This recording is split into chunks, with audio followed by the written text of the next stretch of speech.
नमस्कार। हमारा आज का टॉपिक है introduction to mental health nursing. ये मेंटल हेल्थ नर्सिंग या साइकेट्रिक नर्सिंग का इंट्रोडक्शन है, जिसमें हम ये जानेंगे कि मेंटल हेल्थ क्या होती है, मेंटल इलनेस क्या होती है और मेंटल हेल्थ नर्सिंग या साइकेट्रिक नर्सिंग क्या होती है। तो कार्ल मैनिंजर 1947 में मेंटल हेल्थ की डेफिनेशन दी है इन्होंने। An adjustment of human being to the world. एक जो ह्यूमन बीइंग है वो अपने वर्ल्ड से कैसे एडजस्ट करता है एंड टू ईच अदर, और एक दूसरे से कैसे वो एडजस्ट करता है with A maximum of effectiveness and happiness. जिसमें कि एडजस्टमेंट में क्या होता है कि जो इफेक्टिवनेस है उसकी वो मैक्सिमम होती है और उसमें जो हैप्पीनेस होती है वो भी मैक्सिमम होती है। तो इस डेफिनेशन के अकॉर्डिंग ये हो गया कि एक ह्यूमन बीइंग वर्ल्ड में कैसे एडजस्ट करता है और एक दूसरे ह्यूमन बीइंग से कैसे एडजस्ट करता है इफेक्टिवली और हैप्पीनेस के साथ। वो ही क्या होता है मेंटल हेल्थ। उसी को हम बोलेंगे जितनी अच्छी तरह से वो एडजस्ट करता है उसमें, उसी बोलेंगे कि उसकी मेंटल हेल्थ उतनी ही अच्छी है। APA 1980 में इन्होंने डिफाइन किया mental health as simultaneous success at working, loving, and creating with the capacity for mature and flexible resolution of conflicts between instincts, conscience, important other people and reality। तो इसमें यह है कि साइमल्टेनियसली सक्सेस होना mental health के द्वारा, किसमें, working में, लविंग में, क्रिएटिंग में, विद द कैपेसिटी, किसकी कैपेसिटी कि कितना मैच्योर है वो व्यक्ति, कैपेसिटी फॉर मैच्योर, और कितना वो फ्लेक्सिबल रिजोल्यूशन कर पाता है कॉन्फ्लिक्ट्स के, जो भी कॉन्फ्लिक्ट आ रहे हैं। कॉन्फ्लिक्ट किसके बीच में आ रहे हैं, इंस्टिंक्ट, कॉन्साइंस, इनके बीच में कॉन्फ्लिक्ट से वो किस तरह से रिजोल्यूशन करता है। Important other people and reality, जो पीपल हैं और रियलिटी से कितना वो उसको एडजस्ट कर पाता है और रिसोल्यूशन ला पाता है। नेक्स्ट आते हैं कंपोनेंट ऑफ मेंटल हेल्थ। तो कंपोनेंट क्या होंगे, the ability to accept self. अपने आप को, जैसा भी व्यक्ति है वो अपने आप को एक्सेप्ट करे कि मैं इस तरह का व्यक्ति हूँ। फील कंफर्टेबल, कंफर्टेबल फील करे, रीजनेबली सिक्योर फील करे खुद को, and adequately accept his shortcoming, self respect. जो भी अपनी कमियां हैं उनको एक्सेप्ट करे, स्वीकार करे और अपना खुद का रेस्पेक्ट करे, तो वो कहलाएगा mentally healthy. The capacity to feel right toward other, दूसरों के प्रति अच्छा फील करना, सही फील करना। Sincerely interested in others welfare, दूसरों के कल्याण में वो इंटरेस्टेड हो sincerely. Friendship are satisfying and lasting, उसकी जो फ्रेंडशिप हो वो सेटिस्फाइंग हो और लास्ट तक चले। ही और she feel part of a group, एक ग्रुप का पार्ट के रूप में महसूस करे वो। He take responsibility for his neighbours and his fellow members, वो अपने जो भी पड़ोसी हैं या फेलो मेंबर्स हैं उनकी रेस्पॉन्सिबिलिटी ले सके। नेक्स्ट आता है characteristic of mental health person के कैरेक्टरिस्टिक क्या होते हैं। Has an ability to make adjustment, उसमें एक एबिलिटी होती है, योग्यता होती है कि वो अपनी चारों ओर जो लोग रह रहे हैं और जो भी परिस्थितियां उनसे एडजस्ट कर सके। He has a sense of personal birth, feel birth bile and important, उसको अपनी कीमत पता हो और अपना इम्पोर्टेंस पता हो। Solve his problem largely by his own effort and make his own decision, अपने खुद के एफर्ट से, प्रयास से वो अपनी प्रॉब्लम को सॉल्व करे और अपने खुद के डिसीजन ले पाए।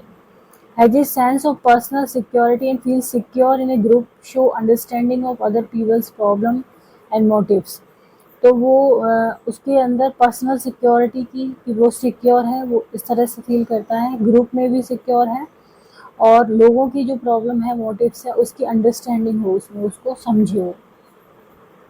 Has a sense of responsibility, can give and accept love, love दे भी सके और वो स्वीकार भी कर सके, एक्सेप्ट भी कर सके। तो इस तरह का होता है मेंटली हेल्दी पर्सन, ये होते हैं उसके कैरेक्टरिस्टिक्स।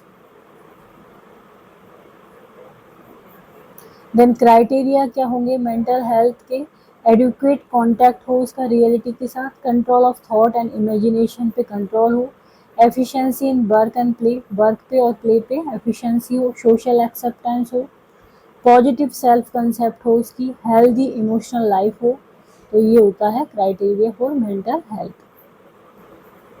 अब मेंटल हेल्थ के बारे में हमने पढ़ा, अब हम पढ़ेंगे मेंटल इलनेस के बारे में। मेंटल इलनेस क्या है? इसको मेंटल हेल्थ डिसऑर्डर भी कहते हैं। Mental health disorder refers to a wide range of mental health condition. इसमें अलग अलग तरह की मेंटल हेल्थ कंडीशन आ जाती हैं। Disorder that affect your mood, thinking और बिहेवियर।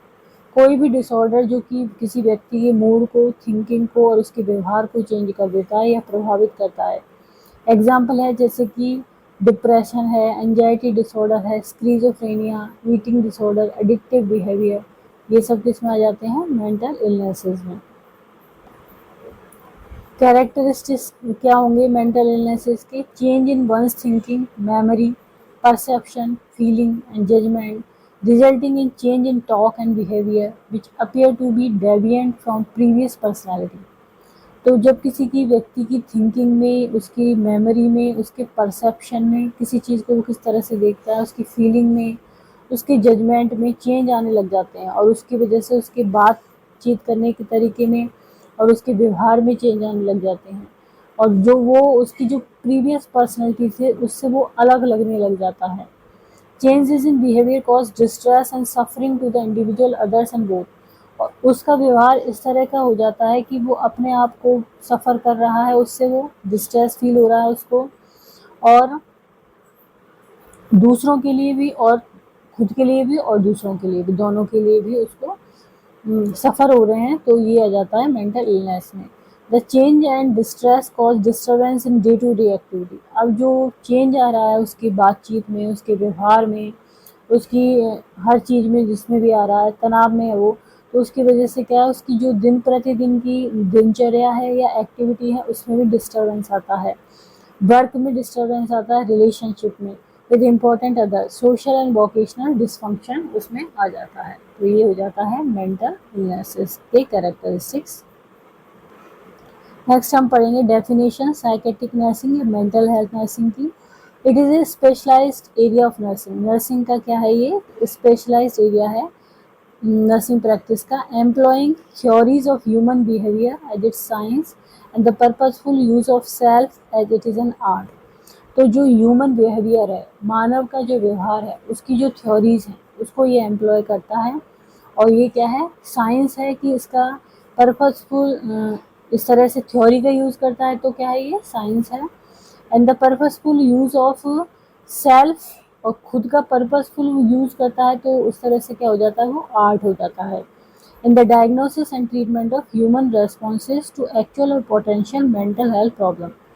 तो जो व्यक्ति में एक्चुअल या पोटेंशियल मेंटल हेल्थ प्रॉब्लम से है, उसके ह्यूमन रेस्पॉन्स जो आता है, उसका डायग्नोसिस और ट्रीटमेंट किसके द्वारा होता है? साइकेट्रिक नर्सिंग के द्वारा।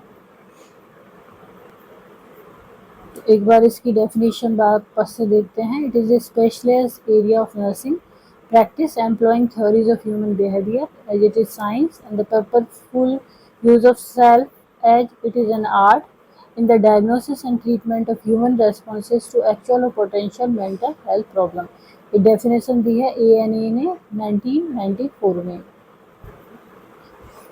इंट्रोडक्शन टू साइकेट्रिक नर्सिंग और मेंटल हेल्थ नर्सिंग, तो ये अमेरिकन साइकेट्रिक नर्सेज एसोसिएशन द्वारा दिया हुई डेफिनेशन है। ए स्पेशलिटी नर्सिंग प्रैक्टिस है focusing on the identification of mental health issues. इसमें फोकस किस पे किया जाता है? मेंटल हेल्थ इशू है उसके आइडेंटिफिकेशन पे, prevention of mental health problem की प्रिवेंशन पे, and the care and treatment of person with psychiatric disorder. Psychiatric disorder जिन पर्सन में है उनकी केयर और ट्रीटमेंट से ये संबंधित है। वापस से देखते हैं definition. A specialty nursing practice focusing on the identification of mental health issues, prevention of mental health problems, and the care and treatment of persons with psychiatric disorders। तो आज हमने यहाँ पर जाना introduction to mental health nursing, जिसमें हमने mental health के बारे में जाना, मेंटल इलनेस के बारे में, और साइकेट्रिक नर्सिंग क्या होती है इसके बारे में यहाँ पर जाना। यदि वीडियो आपको पसंद आता है तो इसको लाइक करें, चैनल को सब्सक्राइब करें, कमेंट करें और शेयर करें। Thank you.